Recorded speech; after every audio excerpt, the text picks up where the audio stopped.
నమస్తే, welcome to NSTV news. ముందుగా ముఖ్యాంశాలు.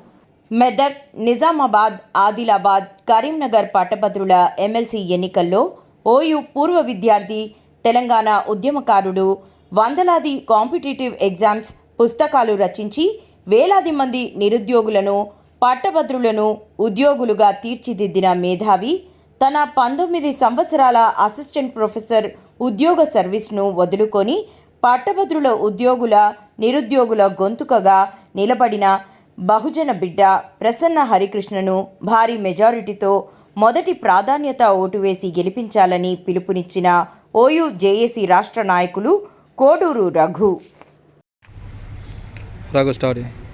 ఉమ్మడి ఆదిలాబాద్, నిజామాబాద్, కరీంనగర్, మెదక్ ఎమ్మెల్సీ ఎలక్షన్లలో భాగంగా ఈరోజు ఆదిలాబాద్ పట్టణంలో మీడియా సమావేశం నిర్వహించడం జరుగుతూ ఉన్నది.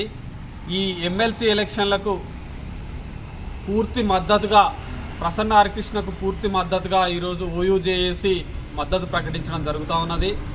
మరి పట్టుభద్రులారా, మీకు విజ్ఞప్తి, ఈ పట్టుభద్రుల ఎలక్షన్లలో మన డాక్టర్ ప్రసన్న హరికృష్ణ బహుజన ముద్దుబిడ్డ, విద్యావంతుడు, ఎంతోమంది నిరుద్యోగులకు విద్యను ప్రసాదించినటువంటి వ్యక్తి, ఎన్నో సేవా కార్యక్రమాలు చేసినటువంటి వ్యక్తి, ఎన్నో వందల పుస్తకాలు రచించి వేల మంది విద్యార్థులకు, నిరుద్యోగులను ఉద్యోగులుగా తీర్చిదిద్దినటువంటి ఒక మహనేత ఈరోజు మన ఎలక్షన్లలో భాగంగా మన ముందుకు, మన అభ్యర్థిగా, మన కోసం, మనలో ఒకడిగా, మన గొంతుకగా ఈరోజు శాసన మండలిలో మనం ప్రసన్న హరికృష్ణ గారికి మనం మద్దతు తెలిపి శాసన మండలిలో మన అభ్యర్థిగా మనం నిలబెట్టాలని కూడా ఈ వేదిక ద్వారా నేను తెలియజేస్తా ఉన్నా.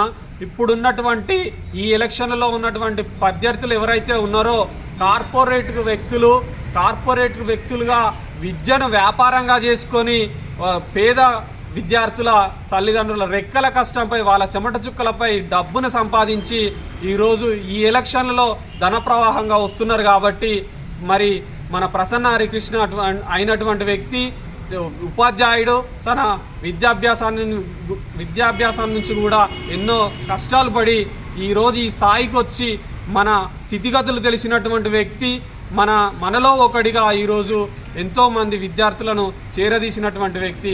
అలాంటి వ్యక్తిని మన పట్టుభద్రులందరం కలిసి హక్కున చేర్చుకొని శాసన మండలిలో మన గొంతుగా వినిపించాలని కూడా ఈ వేదిక ద్వారా నేను తెలియజేస్తా ఉన్నా.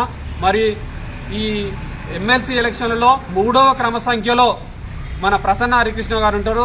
తనకి మనం మొదటి ప్రాధాన్యత ఓటును వేసి అత్యధిక మెజారిటీతో గెలిపించి మన గొంతుకను, మన బహుజన వాదాన్ని, మన బిడ్డను ఈరోజు మనం శాసన మండలికి పంపించాలని కూడా వేదిక ద్వారా నేను విజ్ఞప్తి చేస్తూ ఉన్నా.